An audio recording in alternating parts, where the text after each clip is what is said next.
Assalamualaikum warahmatullahi wabarakatuh. Perkenalkan, nama saya Muhammad Amin Kutbi, asal sekolah SMA Negeri 1 Narmada, Kabupaten Lombok Barat. Pada kesempatan kali ini, saya akan melakukan praktek mengajar berkaitan dengan tugas uji kinerja. LPTK saya adalah Universitas Islam Negeri Mataram. Materi kali ini dalam video saya adalah berkaitan dengan pernikahan berdasarkan syariat Islam. Selamat menyaksikan. Assalamualaikum warahmatullahi wabarakatuh. Waalaikumsalam warahmatullahi wabarakatuh. Bagaimana kabar kalian hari ini? Baik semua ya. Ada yang ngantuk? Saya. Ya wajar lah. Jam terakhir biasanya kita ngantuk. Baik. Sebelum kita mulai, Pak Guru absen terlebih dahulu. Siapa yang tidak masuk hari ini? Masuk semua, Pak. Masuk semua? Ya. Tidak ada yang sakit, Alfa? Ada. Bagus ya. Tetap semangat kita. Baik. Bismillahirrahmanirrahim. Assalamualaikum warahmatullahi wabarakatuh. Waalaikumsalam warahmatullahi wabarakatuh. Alhamdulillahirabbil alamin wa bihi nasta'inu ala umuri dunya waddin. Wassalatu wassalamu ala Rasulillahil amin wa ala alihi wa sahbihi ajmain, amma ba'du. Puji dan syukur kita panjatkan kehadirat Allah Subhanahu wa taala atas segala limpahan rahmat serta karunia yang diberikan kepada kita, sehingga hari ini kita masih dapat berkumpul untuk menuntut ilmu tanpa ada kekurangan apapun. Selawat serta salam semoga senantiasa tercurahkan kepada junjungan kita Nabi besar Muhammad sallallahu alaihi wasallam. Baik anak-anakku, sebelum kita mulai belajar, Pak Guru minta satu orang untuk memimpin doa. Siapa yang memimpin doa? Sebelum kita memulai pelajaran hari ini, mari kita berdoa. Berdoa mulai.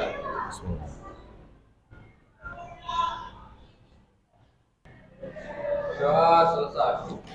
Baik, terima kasih untuk Rifki ya yang sudah memimpin doa pada hari ini. Anak-anakku, kita supaya lebih meningkatkan semangat kita hari ini, silakan berdiri semuanya dulu. Berdiri supaya yang ngantuk-ngantuk enggak jadi ngantuk. Ya. Kita ice breaking dulu. Ya. Jadi ada yang namanya gajah sama semut. Ya? Siapa semutnya? Bukan ada siapa semutnya. Jadi permainannya nanti kalau Pak Guru bilang gajah, maka kalian menyebutnya besar dengan gerakan ya. Besar. Tapi kalau semut kecil, ya. Kecil. Dah paham ya? Oke, kita mulai. Gajah besar. Semut kecil. Oke, semut kecil. Ada yang bilang besar itu? Kecil. Gajah besar. Oke, sekarang kita balik. Gajah kecil, semut besar. Yang keliru nanti kita akan hukum di depan. Nyanyi potong bebek angsa vokal U. Ya, siap-siap. Kita mulai. Gajah kecil, semut besar. Semut besar.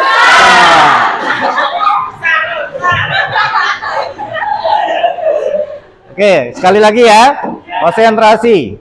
Biasanya yang tadi tidurnya jam 12 ke atas itu pasti tidak konsentrasi nanti ini. Semut. Oke, untuk materi kita hari ini tentang pernikahan. Siapa yang sudah nikah? Belum. Oh iya, saya sudah nikah. Minggu kemarin kita sudah membahas tentang iman kepada hari akhir. Ada yang masih ingat? Pengertian iman kepada hari akhir. Yakin. Yakin. Ya. Oke. Iman itu berarti yakin atau percaya. Jadi kita meyakini bahwa hari akhir itu pasti ada. Kemudian hari akhir itu dibagi menjadi dua. Siapa? Ya, kiamat syugro dan kiamat kubro. Oke. Apa hikmahnya? Hikmah kita mengimani hari akhir. Ya, jadi kita semakin optimis, ya, taat pada Allah Subhanahu wa taala. Jadi setiap apa yang kita lakukan pasti kita mengingat bahwa di dunia ini hanya sementara, ya. Jadi di akhirat itulah yang kekal. Oke, insya Allah nanti pelajaran minggu kemarin itu dapat kita amalkan dalam kehidupan kita sehari-hari. Oke. Untuk selanjutnya materi tentang pernikahan, nanti kita akan diskusi tentang materi ini. Pak Guru akan menunjukkan sebuah video nanti ya, video tentang problem yang terjadi dalam kehidupan kita tentang pernikahan.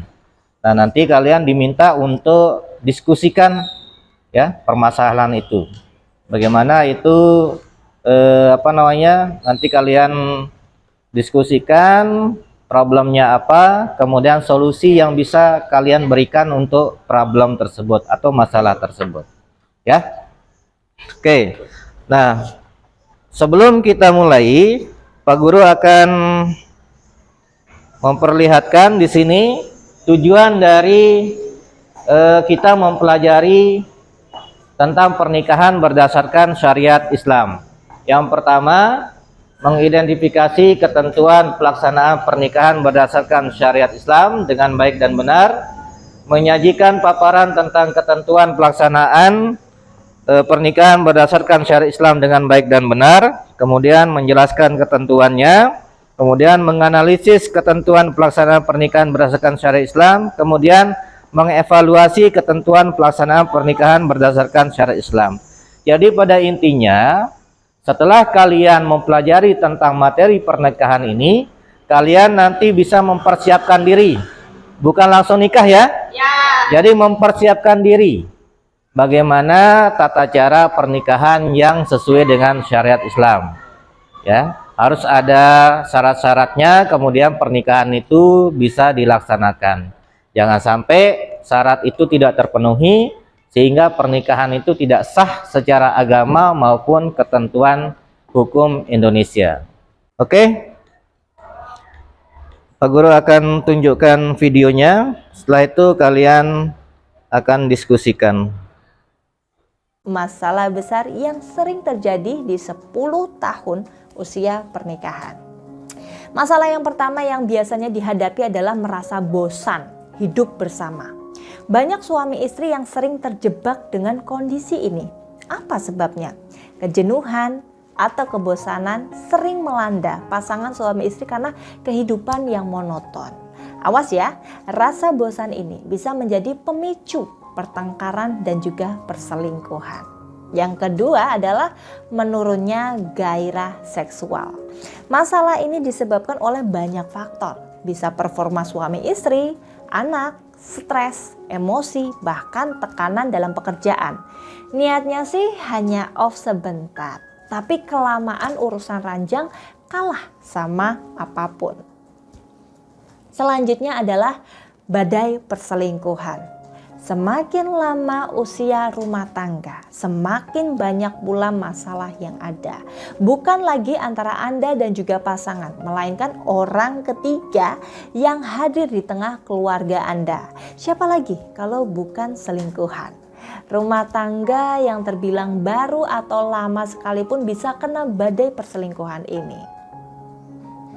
Masalah yang keempat adalah beralih peran. Yang saya maksudkan adalah suami istri tidak lagi menjadi partner cinta yang bersifat intim, tapi berubah menjadi partner merawat anak maupun keluarga.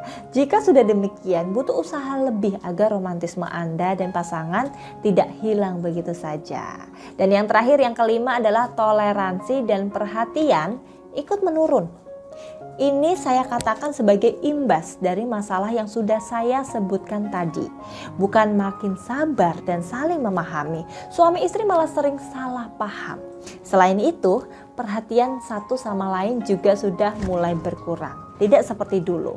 Nah, Sobat Asmara, satu yang perlu kita pahami bahwa setiap tahun rumah tangga yang Anda jalani bersama dengan pasangan akan selalu ada tantangannya sendiri. Nah, PR Anda dan pasangan sekarang adalah berjuang untuk bertahan. Semoga bahasan kali ini bermanfaat, dan bagi Anda yang menginginkan konsultasi dan ingin mendapatkan sarana Islami praktis, halal dan insya Allah berkah, khususnya untuk keharmonisan rumah tangga Anda bersama Pak.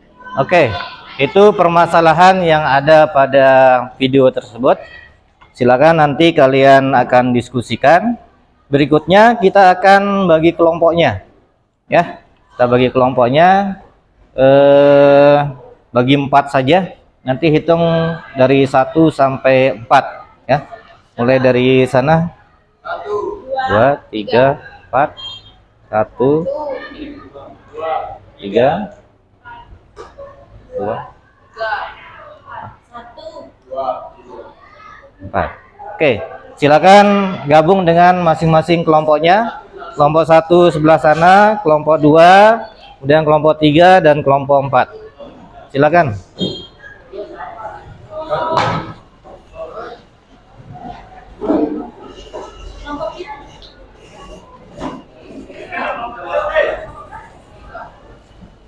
Waktu kalian 20 menit dari sekarang. Silakan diskusikan.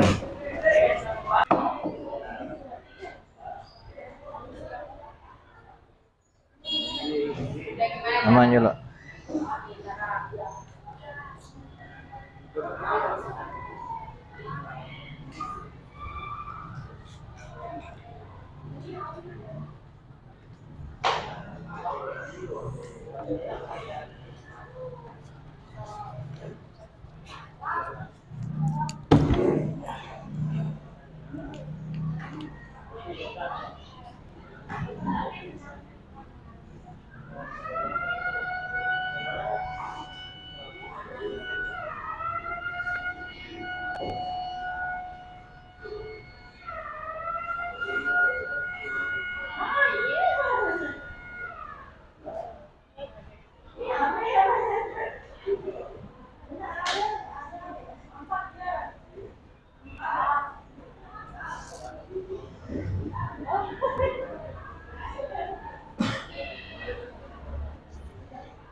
Sudah? Ini kan ada 5. Nah, dia merasa bosan dalam hidup. Bisa nanti kalian klasifikasikan kenapa dia merasa bosan dalam hidupnya. Cari sebanyak-banyaknya apa penyebab pasangan ini merasa bosan. Kemudian dari kebosanan itu solusi apa yang kalian bisa bisa berikan dengan kebosanannya itu. Begitu juga dengan menurunnya gairah seksual, kenapa hal itu terjadi. Kemudian kenapa ada perselingkuhan, penyebabnya ada perselingkuhan apa? Apakah dia kurang perhatian, kemudian jarang ketemu, atau bagaimana. Kemudian ada yang beralih peran, ya, yang Suami jadi istri, istri jadi suami. Suami biasanya kerja, ternyata dia di rumah aja, istrinya yang kerja. Nah, seperti itu. Kemudian toleransi dan perhatian ikut menurun. Kenapa toleransi dan perhatian ini ikut menurun? Ya. Misalnya perhatian suami ke istri, istrinya lagi sakit, nggak ada perhatiannya. Kenapa hal itu terjadi? Gitu. Solusinya apa? Ya, paham ya? Ya, Pak. Oke. Sudah? Enggak, Pak, mau nanya Apa mau ditanyakan? bagaimana jika suami istri itu nanti salah satunya tidak punya anak Ya, kalau karena dia dijodohkan. ya, kalau misalnya dia tidak punya, kan seorang suami itu boleh dia nikah lagi kalau misalnya istri itu tidak bisa memberikan dia keturunan. Walaupun Apa? tanpa persetujuan istri. Ya, walaupun karena memang kalau misalnya kita ambil tentang poligami di situ, seorang suami boleh berpoligami kalau misalnya seorang istri itu tidak bisa memenuhi kewajibannya. Salah satunya berkaitan dengan punya anak ini, gitu. Boleh dia salah satunya, gitu. Apalagi tadi yang kamu tanyakan kan dia tidak mau punya anak, padahal dia punya apa istilahnya? Dia bisa punya anak tapi dia tidak mau, gitu. Apalagi seperti itu, ya. Nah, kaitannya dengan permasalahan yang tadi udah dicatat tadi, yang 5 itu silakan nanti cari kenapa hal yang 5 itu bisa terjadi. Nomor 1, kenapa? Misalnya nomor 1 ya, merasa bosan hidup bersama. Kenapa dia bosan? Kan ada alasannya gitu. Nah, nanti setelah itu kalian cari solusinya supaya penyebab dari kebosanan itu tidak terjadi. Apa penyebabnya di situ? Ya, paham ya? Oke. Baik anak-anak, waktu diskusi sudah selesai. Untuk selanjutnya kita akan presentasi kelompok. Jadi masing-masing kelompok presentasikan hasil diskusi yang sudah dilaksanakan di kelompoknya nanti. Kemudian kelompok lain silakan nanti kalau ada yang kurang jelas silakan ditanyakan. Ya, silakan kelompok 2 yang pertama maju, silakan.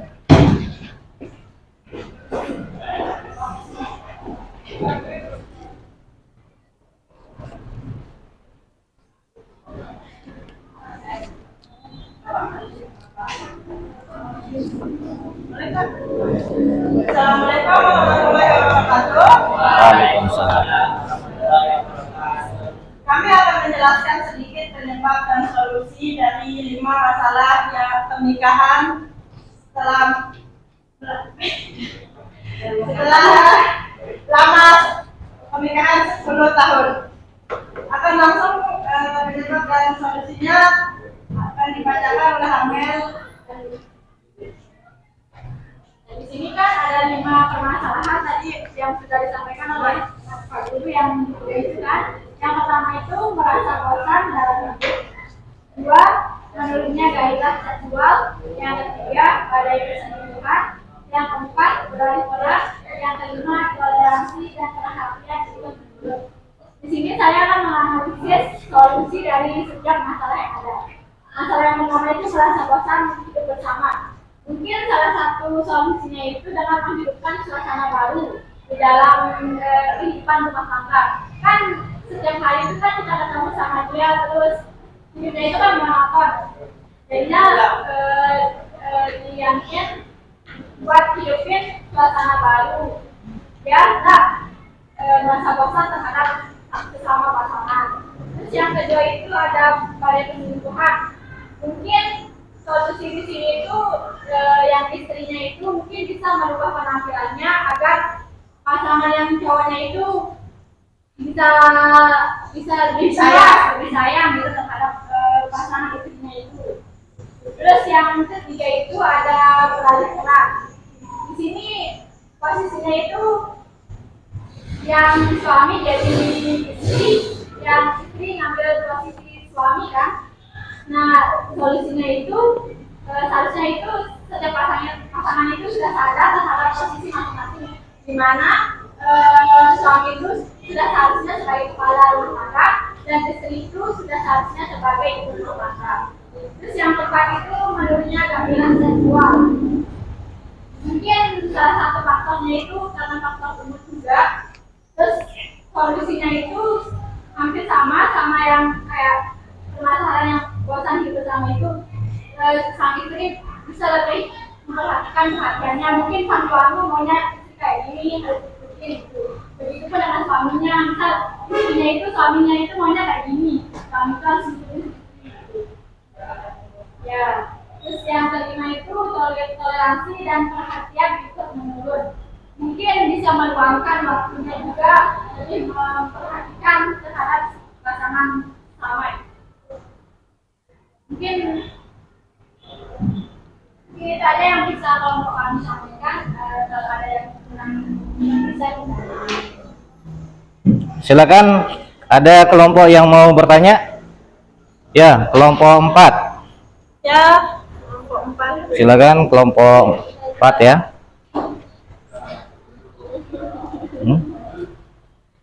Kenapa perselingkuhan begitu merusak pernikahan? Ya. Kenapa Perselingkuhan begitu merusak. perselingkuhan begitu merusak pernikahan? Kan ada pihak ketiga di situ. Ya. Biasa identik sama pihak ketiga kan? Perselingkuhan itu. Orang ketiga.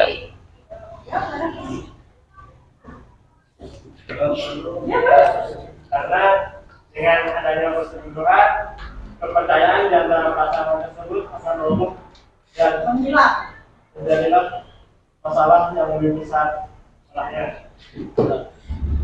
Kesalahan perselingkuhan tidak bisa dimaafkan. Tidak bisa dimaafkan. Perselingkuhan tidak bisa dimaafkan. Oke, kenapa perselingkuhan tidak bisa dimaafkan? Karena ya memang udah masalahnya udah besar banget gitu Pak. Gitu.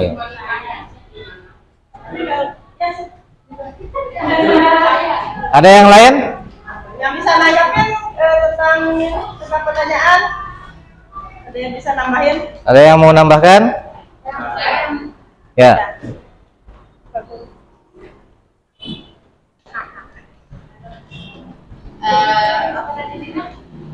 Perselingkuhan tidak bisa dimaafkan. Ya, kalau perselingkuhan tidak bisa dimaafkan, itu sih kayaknya setuju-setuju aja. Tapi tergantung si ceweknya itu, kalau dia emang benar-benar cinta atau bisa disebut bodoh gitu sama suaminya gitu, bisa jadi dia itu selalu memaafkan suaminya. Terserah, banyak kan istri-istri itu mereka pada tahu suaminya itu sering main di luar gitu, sering main sama cewek gitu, tapi dia itu ngerasa biasa-biasa aja gitu.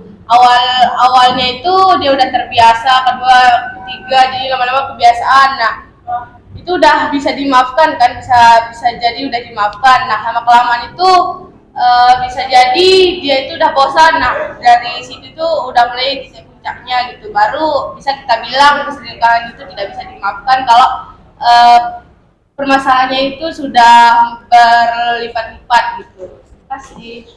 Oke, terima kasih untuk kelompok 3 ya. Ada lagi yang mau ditanyakan? Tidak ada? Kita ada? Oh iya. Kelompok 4, silakan. Apakah kekerasan dalam rumah tangga bisa menjadi alasan bagi seseorang untuk bercerai? Ya, ini KDRT nih. Ya. Apakah KDRT bisa dijadikan alasan untuk perceraian? Tadi kan dia nanya apakah kekerasan dalam rumah tangga itu bisa dijadikan alasan perceraian. Sebenarnya bisa saja, tergantung dari yang mendapat kekerasannya itu, si pasangan ceweknya itu. Kalau dia mungkin bisa tahan itu sama suaminya dan bisa bersikap suaminya itu sangat ya, karena bisa suaminya dapat berubah gitu kan. Kemungkinan besar kan dia tak bakal terjadi gitu. Tapi kalau emang bincangnya udah fatal banget, bisa dijadikan alasan buat perceraian. Baik, itu saja yang bisa kami sampaikan atas perhatiannya. Kami ucapkan terima kasih. Assalamualaikum warahmatullahi wabarakatuh. Waalaikumsalam warahmatullahi wabarakatuh. Oke, silakan duduk.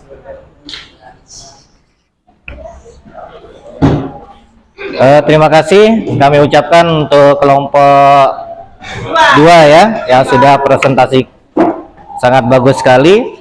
Jadi ada beberapa poin yang Pak Guru tangkap tadi, ada KDRT, ada perselingkuhan. Yang namanya KDRT itu tidak diperbolehkan, ya.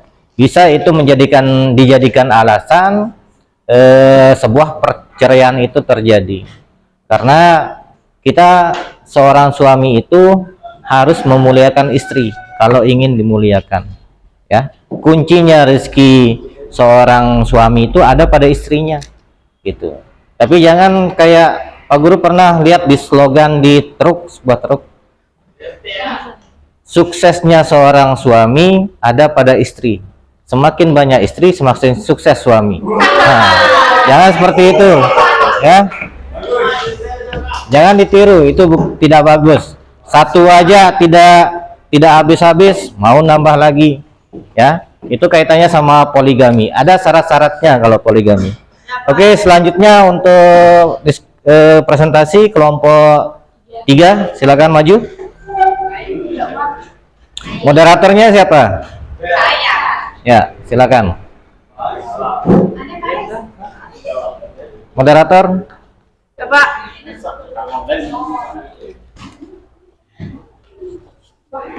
Silakan dimulai.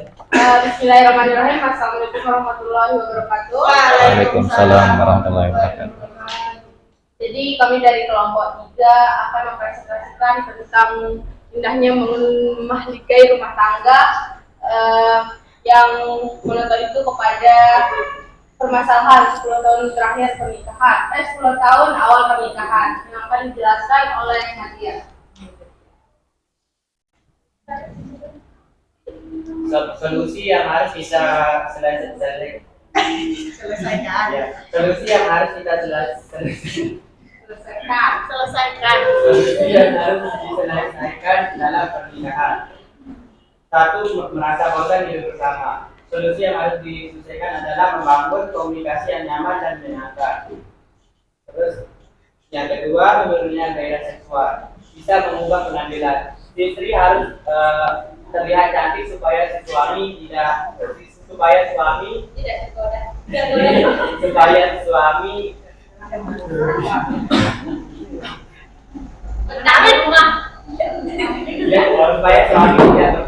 wanita lain. Ketiga, badai perselingkuhan. Sama juga tidak balik kepada nomor 2. Pasangannya harus mengubah penampilan supaya keduanya harus saling menyayangi supaya tidak ada badai perselingkuhan dalam pasangan tersebut. Keempat, beralih peran. Harus tahu apa tugas suami dan tugas istri supaya tidak ada beralih peran atau pertukaran tugas. Yang kelima, toleransi dan perhatian di kedua.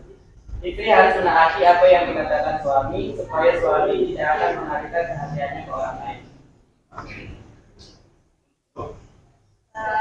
Baik, hanya itu saja yang dapat kelompok tidak sampaikan.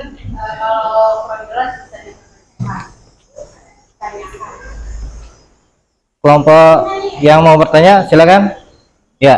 Bagaimana cara mengatasi dan menghindari konflik dalam pernikahan? Ya. Mengatasi Dan menghindari konflik. Mengatasi dan menghindari konflik dalam pernikahan. Jadi cara mengatasinya itu tergantung dari apa permasalahannya. Antara lain tadi antara 5 permasalahan itu kan sudah dijelaskannya. Tentang apa permasalahannya itu tentang apa dulu. Kami itu harus perlu punya rasa empati untuk pada istrinya, kalau istrinya itu di rumah udah ngapain gitu. Nah solusinya mereka harus healing bersama berdua. Healing sebelum mereka punya anak, mereka bisa berbulan madu lagi berkali-kali. Oke, ada yang lain yang mau ditanyakan? Satu lagi, orang lagi, silakan. Oke.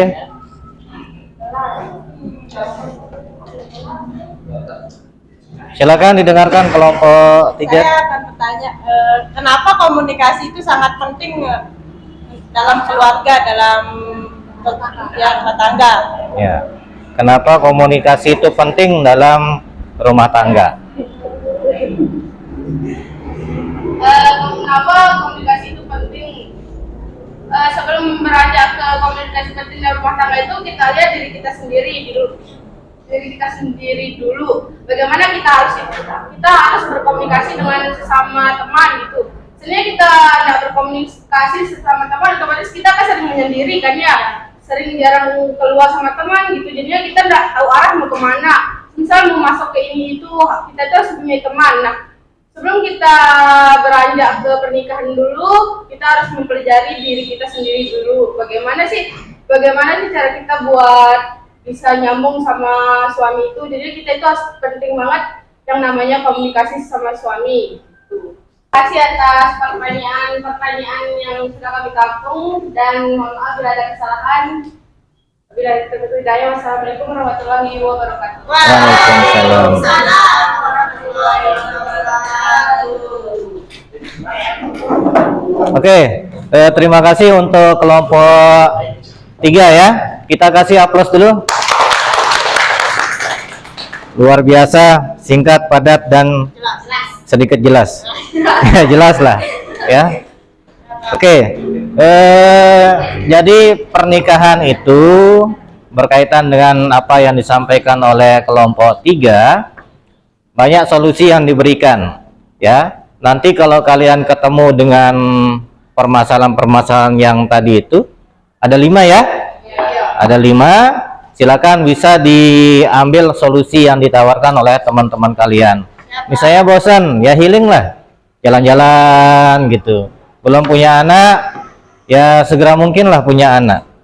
Oke, selanjutnya kita sudah diskusi, kemudian materinya sudah Pak Guru sampaikan. Berikutnya silakan disimpulkan. Ada yang mau menyimpulkan? Silakan. Saya akan menyimpulkan hasil diskusi pada hari ini. Kesimpulannya adalah kita harus menghargai hak dan kewajiban suami istri. Lalu pernikahan itu ibadah yang melahirkan kewajiban atas masing-masing pihak, suami dan istri. Kewajiban tersebut meliputi kewajiban timbal balik antara suami dan istri seperti hubungan seksual di antara mereka, kewajiban suami terhadap istri seperti mahar dan nafkah, kewajiban istri terhadap suami seperti taat kepada suami. Baik, itu saja kesimpulan dari kita hari ini. Oke, terima kasih kelompok 1 sudah menyimpulkan hasil diskusi kita hari ini. Selanjutnya kita refleksi bagaimana diskusi hari ini, pembelajaran hari ini. Senang apa tidak? Senang ya, walaupun ngantuk-ngantuk ya, jam terakhir biasalah. Besok kita jam pertama lah kalau gitu. Nanti pindah jadwal kalau memungkinkan. Selanjutnya sebelum kita akhiri, silakan nanti ini diisi LKPD-nya, Pak Guru akan bagikan. Silakan kalian kerjakan ya. Silakan langsung dikerjakan. Waktunya 10 menit ya. Bagikan ke belakang.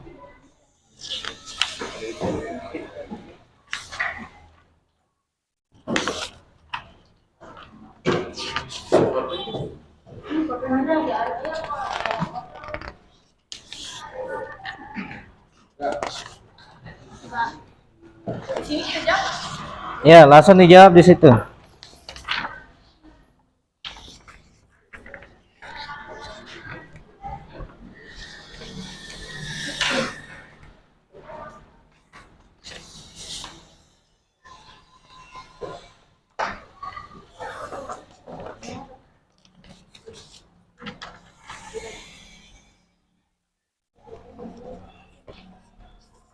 Silakan, waktunya 10 menit dikerjakan.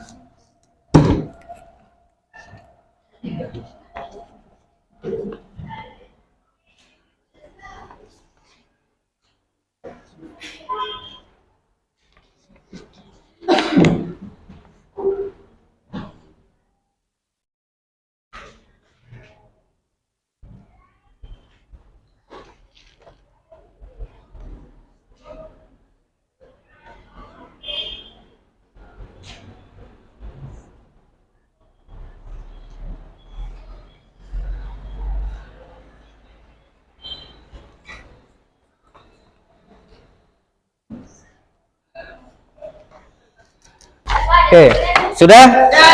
Silakan dikumpulkan. Silakan dikumpulkan LKPD-nya. Asli, biar pantai.